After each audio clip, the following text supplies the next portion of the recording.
England and Wales cricket বোর্ডের সাম্প্রতিক মহাপরিকল্পনা যেন ক্রিকেট ছাপিয়ে এক কর্পোরেট ডিল। 2027 থেকে 2036 সাল পর্যন্ত দীর্ঘমেয়াদী যে ছক ইংল্যান্ড করছে তাতে বাংলাদেশের মতো দলগুলোর জন্য প্রাপ্তির চেয়ে শঙ্কার মেঘই বেশি ঘনীভূত হচ্ছে।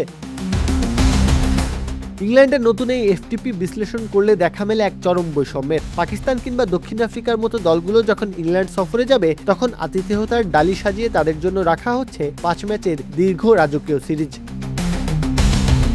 অথচ একই ইংল্যান্ড যখন বাংলাদেশ কিংবা শ্রীলঙ্কার মাটিতে পা রাখবে তখন দীর্ঘ লড়াইয়ের বদলে তারা সারতে চায় মাত্র একটি টেস্ট ম্যাচ দিয়েই। ইংল্যান্ডের যুক্তি, বাংলাদেশ বা শ্রীলঙ্কায় টেস্ট খেলা এখন আর বাণিজ্যিকভাবে তেমন লাভজনক নয়, ফলে আভিজাত্যের টেস্ট কমিয়ে তারা রঙিন দলের ফরম্যাটে বেশি জোর দিতে চায়, যা কেবলই মুনাফার অঙ্ক মেলানোর চেষ্টা। আইসিসি বিশ্ব টেস্ট চ্যাম্পিয়নশিপে এখন থেকে 12টি দল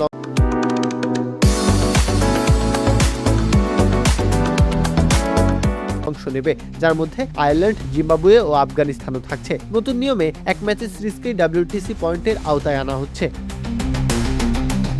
ইসিবি এটাকে ছোট দলগুলোর জন্য বড় সুযোগ বলে প্রচার করছে, কিন্তু নেপথ্যের সত্যটা হলো ইসিবি টেস্টে আর র্যাঙ্কিংয়ে পিছিয়ে থাকা দলগুলোর সাথে দীর্ঘ সময় নষ্ট করতে চাইছে না।